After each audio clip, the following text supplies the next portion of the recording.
各位书机械小教室的朋友，大家好，我是摩羯座皮肤科医师，专讲科学证据的宋医师。我们这一集要谈的是，早 C 晚 A 的脱皮如何安全解决。大概从2021年，也就是 COVID 的大概第2年、第3年开始，因为全世界都停摆了1年多，所以就没有抗衰老还有美白的新成分。那这时候2个很老的元素大概各发明了30-40年就被抓出来 combine。于是大家如果注意一下，大概从2020年年尾到2021年开始，就吹起一股那个早 C 晚 A 风啊。那早 C 晚 A 风在逻辑上其实是说得通的，就是早上擦那个维他命 C 嘛，晚上擦维他命 A 或 A 醇嘛。那维他命 C 的功能大家都知道，它是一个抗氧化的能力就在这里它是一个很强的抗氧化自由基。然后在早上擦的话，它有几个功能，因为维他命 C 可以帮助胶原蛋白再生，所以你早上擦维他命 C， 你又可以防止被晒伤，然后万一被晒伤又可以很快退红，然后还可以帮助胶原蛋白再生。那晚上用维他命 A 的功能，主要是维他命 A 它本身除了可以让皮脂腺萎缩以外，或者皮脂腺缩小，它还可以让那个胶原蛋白刺激真皮的胶原蛋白再生。所以晚上刺激胶原蛋白再生，早上补充 C， 理论上是一个很好的主意但是维他命 A 之所以发明了40-50年来一直有用没用，有用没用，当然是因为维他命 A 跟它的家族像 A 醇之类的，常常出现一些脱皮现象那在早 C 晚 A 之后，我们就开始发现一些肌肤间这里头发现一些东西，比如说你看，如果你擦很多的酸不管是杜鹃花酸或 A 酸之类，你就会把正常的皮肤搞成那种亮亮，然后整个很浑厚，然后慢慢的随着你擦的时间越久，然后你的那个臀厚就慢慢会死亡，那死亡后整个皮肤就变得很暗沉，然后暗沉后，所以你会发现，如果你早 C 晚 A 擦的不好，你的皮肤很容易就脱屑暗沉。然后再惨一点，你本来想要胶原蛋白再生，如果你的 A 酸或 A 醇擦的过量，它的那个问题出来，皮肤的发炎出来，它反而就造成皮肤萎缩，就变成左边这个萎缩的皮肤。所以我们要怎么样去修改早 C 晚 A， 就是一方面又得到抗衰老、美白还有那个抗氧化功能，一方面又避免过度伤害的问题，我们就找到了方法。你要取代 A 酸或 A 醇事实上也不算取代就是要找类似的功能。你可以看到功能这样 ，A 酸或 A 醇、维他命 A 类它有那个细胞的更新跟修补嘛，然后事实上所谓的抗老化就是帮助那个细胞再生还有调节皮肤油脂，这我们刚刚讲过。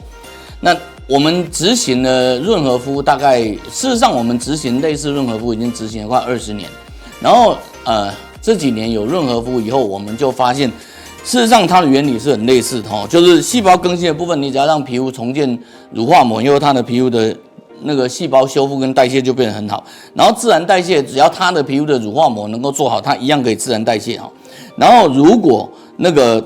我们要让皮肤的那个整个代谢重建，还有一个好处是你重建的那个腺管里面的堵塞的角质酸，这个是在 A 酸 A 醇里头比较难做到的。A 酸 A 醇理论上是为了代谢粉刺，可是我们往往在它的图里头看到臀厚或看到萎缩，我们其实很少看到它的粉刺被代谢出来。那如果你去看我们之前做的所有的那个润和肤的影片，或者我们拿到的润和肤的图里面，你都可以看到很多的颗粒被弹出来那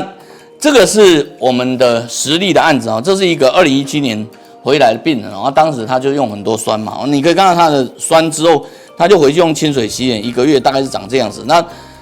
你知道病人有时候你叫他不要擦那些乱七八糟的东西，他没办法忍受所以，但是他还是回去半信半疑，然后等到7年后回来以后，你可以看到他经过清水7年，他的皮肤终于稍微回归一个样子。那我们做大肤面的目的是把它表面上的东西移除，可以看到他的情况你可以看到他的这些纹路稍微回来，然后很多颗粒变得比较干净。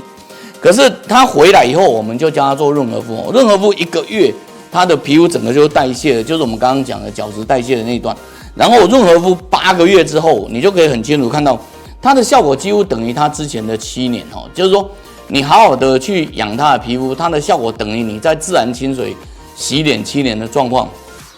换句话说，这个人的皮肤一样可以重建它的酸性保护膜，一样可以重建它的纹路，一样可以重建它很多的那个颗粒然后让它的那个粉刺能够代谢掉。你知道摩羯座皮肤科医师，我们只讲科学证据，所以我不会跟你推荐说书上说什么就是什么。那经过了把它改成早 C 晚润和肤以后，我们得到同样的效果，就跟早 C 晚 A 的效果几乎是很像的，就它一样可以代谢，一样可以更新，一样可以抗衰老，然后它甚至它角质酸代谢的效果更好。那因此你做早烯丸润和肤，你可以避开早烯丸 A 的那个干燥啦、脱皮啦、红啦、不舒服啊。可是你同样得到了早烯丸 A 的一些抗衰老然后还有一些代谢的效果。然后不管你的皮肤在什么样的阶段，只要你好好的早烯丸 A， 你都可以恢复到正常。那我们再重新最后给大家 review 一下早烯丸 A 的人，他需要经过7年的清水才能回到这个状态。可是你好好的做早烯丸润，你8个月就可以回到同样状态。这个大概算12倍的速度吧。这一集我们教你用更安全的方法去处理早烯丸 A。所没有办法完全处理的粉刺、青春痘、皮肤干燥、敏感肌、抗衰老、发红、瘙痒、脱皮这么多问题，你可以用润和肤然后早烯丸润和肤这样的方式去好好的处理它。我们是只讲科学证据的频道所以我们教你有皮肤问题要找舒肤机械，用科学证据找回你的肌肤自信，对吧？所以你是不是要考虑一下点赞、订阅、分享我们的频道，让更多人受惠？